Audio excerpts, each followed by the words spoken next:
Bonjour à tous, j'espère que vous allez bien. Bienvenue dans cette nouvelle vidéo. Alors tout d'abord, avant de commencer, je tenais à m'excuser parce qu'effectivement, je n'ai pas sorti de vidéo depuis un certain moment. Alors il faut savoir que le mois de mai a été vraiment chargé et on pourra voir ça sur mon dashboard. Avec les ponts, avec les jours fériés, etc. Voilà, ça a été compliqué pour réaliser une vidéo. De plus, j'avais quelques déplacements à faire au niveau de mon travail, donc c'était pas facile à gérer. Donc voilà, donc je tenais à m'excuser et j'espère reprendre au moins une vidéo par semaine comme d'habitude.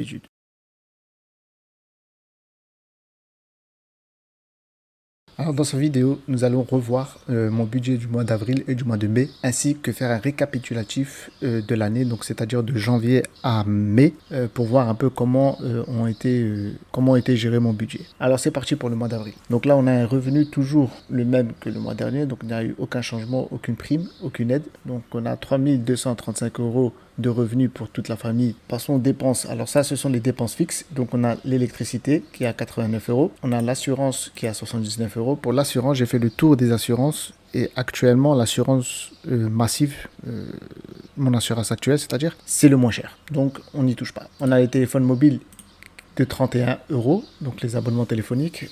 Concernant mon abonnement téléphonique et mon abonnement internet qui est de 16 €, ça va être revu au mois de juillet. Et on n'a aucune taxe. Donc les taxes foncières, toujours pas, même si j'ai entendu que ça allait augmenter fortement. Donc à voir. Les poubelles, ça sera pour le mois prochain, vous allez le voir pour le mois de mai normalement. Le bois, pour le moment, on n'en a pas. La télévision, toujours pas d'abonnement télévision. Et sincèrement, je m'en porte bien, ainsi que mes enfants surtout. Donc là, pour le moment, on n'y touche pas. De toute façon, on a regardé que ce soit Netflix, Disney, etc.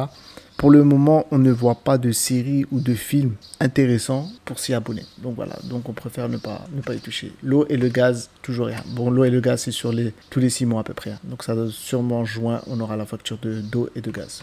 Dépenses variables. Alors là, on a les courses. Donc les courses, on a dépensé 429 € sur les 500 € de budget qu'on avait fixé. Donc il nous reste 70 € pour le mois d'avril. Donc c'est déjà pas mal. L'essence, donc la voiture. Donc on a dépensé 140 € à peu près pour 250 € de budgété. Donc il nous reste 111 €. Donc là, c'est pas mal. Et comme disait dans la vidéo précédente, on va revoir tout ça pour le mois de juin ou juillet pour essayer de rééquilibrer tout le budget. Donc on a eu des fêtes à dépenser, donc des anniversaires ou essentiellement des anniversaires. Donc on avait budget 150 €, on a dépensé 100 € et donc il nous reste 50 €. Donc ça, c'est pas mal aussi. Brico-déco. Donc là, comme d'habitude, vraiment, cette dépense-là est très contraignante pour nous. À l'époque, on avait budgétisé 50 € et c'était vraiment pas assez. Là, on avait budgétisé 80 €. On va voir ce que ça va donner sur l'année, mais apparemment, c'est toujours pas bon. Donc là, on a dépassé de 13 €. On a les loisirs. Donc là, le mois d'avril, ça a été assez compliqué, mais le mois de mai, encore pire. Je vous montrerai ça tout à l'heure. Donc là, on avait budgétisé 100 € pour les loisirs. Il nous reste 8 €. Donc ça va. 30 € pour le sport. L'imprévu, 14 €. Donc ça, c'est parce qu'on a fait le passeport du petit. Le mois dernier, on avait fait le passeport de la petite. Et ce mois-ci, on a fait le petit. Le shopping, donc 50 €, on n'a rien dépensé. La santé, 20 € et on n'a rien dépensé. Alors maintenant, passons aux dettes. Alors, j'avais fait une petite faute. Vous pouvez voir qu'ici, avant, j'avais 300 et quelques. Donc, effectivement, c'était faussé. Donc, je viens de corriger. Donc là, effectivement, on a bien 800 € de crédit de ma maison et 180 € que je rembourse pour ma belle-mère. Ensuite, on a le PEA. J'ai pu mettre 400 € car ici, effectivement, on a eu un dépassement au niveau des dépenses variables. Donc, j'ai pu répartir un peu plus dans mon épargne. Donc c'est tout simplement des économies que j'ai pu faire ce mois-ci. 323 € que j'ai pu mettre pour mes vacances, budgétisé 250 €. 200 €, donc 100 € de plus pour le remboursement anticipé de mon crédit, afin de le rembourser plus rapidement. Et ensuite, on a rajouté 40 € pour mes 2 enfants et les urgences, toujours 100 €. Donc voilà. Donc là, vous pouvez voir en fait tout simplement que le reste qui est de 282 € plus les 2,02 € que j'ai pu faire sur mes dépenses fixes et variables ont été répartis dans mon épargne à 284 € de dépassement. J'ai rien mis sur mon CTO cette année, même si j'avais un budgétisé 169 €, car pour le moment, j'ai un petit souci sur mon CTO que je dois régler avec mon opérateur, donc mon banquier. Donc je vais voir avec mon conseiller ce qui se passe et ensuite on pourra recommencer à épargner sur mon CTO. Donc voilà pour le mois de avril. Donc on peut voir les catégories aussi, les dépenses fixes. Donc c'est toujours l'électricité qui compte le plus, donc qui pèse le plus. Et en termes de dépenses variables, c'est les courses forcément qui pèsent le plus, 429 €. Ensuite vient donc les deux voitures, hein, l'électricité ou tout ce qui est entretien, l'électricité, pardon, le gasoil. Et ensuite vient les fêtes, les brico-déco et les loisirs. Ensuite, on a les dettes, donc ça c'est les crédits des maisons. Et ensuite, on a mon épargne, donc le PEA qui ce mois-ci pèse le plus. Donc voilà pour le mois d'avril. On va passer au mois de mai. Donc on a juste à faire, hop là, mois de mai. Alors le mois de mai, donc on a toujours 3235 euros de revenus. Donc c'est le mois prochain qu'on aura nos primes normalement si tout va bien.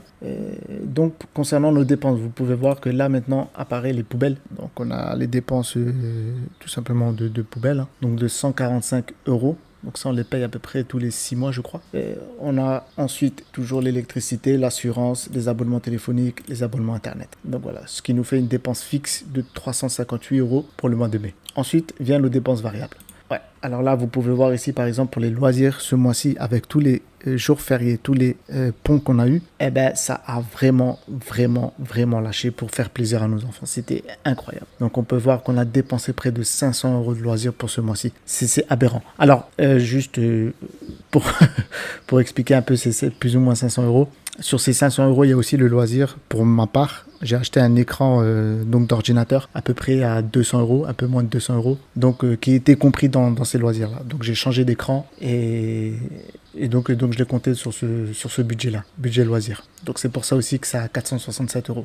Ensuite, on a fait tout ce qui est parc d'attractions, on a fait les parcs d'attractions, on a fait tout ce qui est, vous savez, les loisirs de trampoline, etc., etc. Donc tout ce qui est Okidok chez nous que ça s'appelle.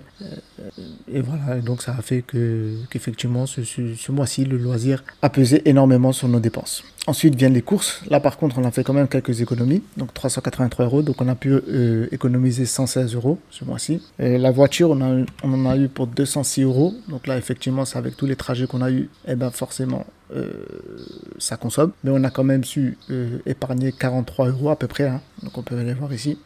Donc Brico Déco, on est à la limite. Donc on a dépassé de 1,55€, ça va, on va pas s'en plaindre. On a eu 47 euros d'imprévus. Alors les imprévus, qu'est-ce que c'est celui-là? Je sais pas trop. Avril, l'imprévu il est là. On va juste regarder ce que c'était. On a juste le photographe. Alors, il y a un petit souci par là. Je vais regarder ça.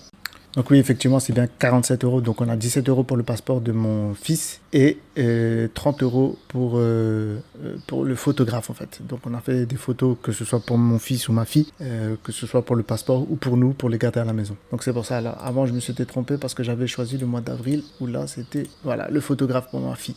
Donc pour le passeport de la fille. Ouais, effectivement. Donc c'est bien le mois de mai. Nous sommes au mois de mai et donc c'est bien ça. Voilà, donc ça c'était pour ça. Donc on a bien les 47 euros. Donc forcément les imprévus, on budgétise jamais rien dessus. Hein.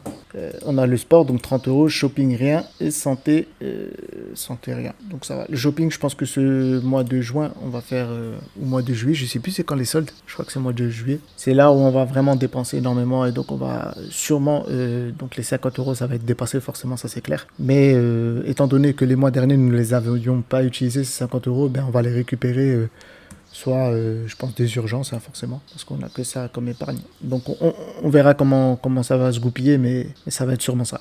Donc, les dettes, forcément, c'est toujours les mêmes, hein, 800 euros de crédit de maison, 180 euros de ma maman. Et donc, là, c'est pour ça que ce mois-ci a été compliqué. Hein. On a eu 186 euros de dépenses supplémentaires par rapport à ce qu'on avait budgétisé. Et donc, ces 186 vont être récupérés au niveau des épargnes, forcément, soit de l'urgence.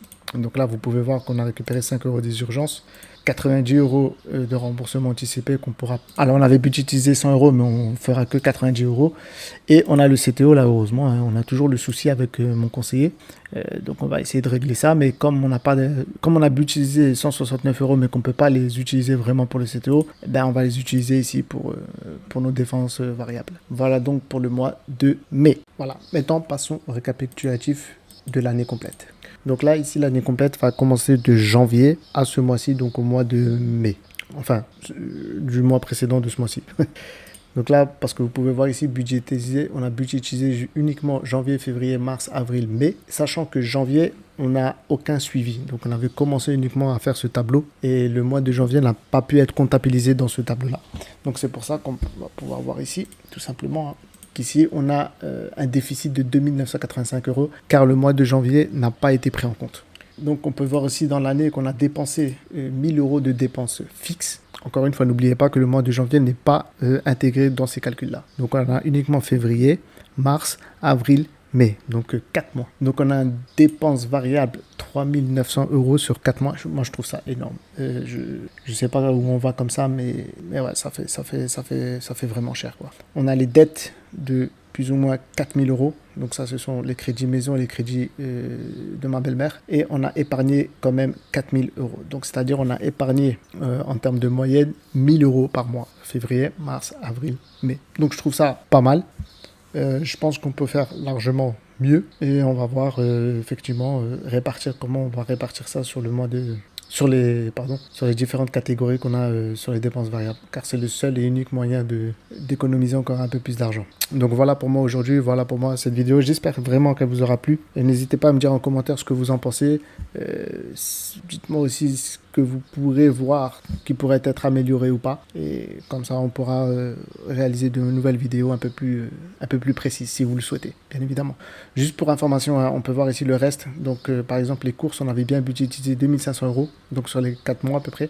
Donc il nous reste quand même 850 €. Donc on a pu économiser 850 € sur les courses, 600 € sur l'essence. C'est pour ça que le mois de juin et juillet va nous permettre de moduler nos différents budgets. Donc c'est vraiment important à faire et je vous invite aussi à le faire. Et dites-moi vous en commentaire comment vous budgétisez vos dépenses et vos entrées forcément. Et dites-moi si vous utilisez par exemple des outils comme Excel ou autres. Ça pourrait aussi m'intéresser. Voilà pour moi aujourd'hui. Je vous remercie d'avoir suivi cette vidéo. N'hésitez pas à liker, partager la vidéo et surtout à vous abonner à la chaîne. Je vous remercie à tous. Bonne journée. Salut!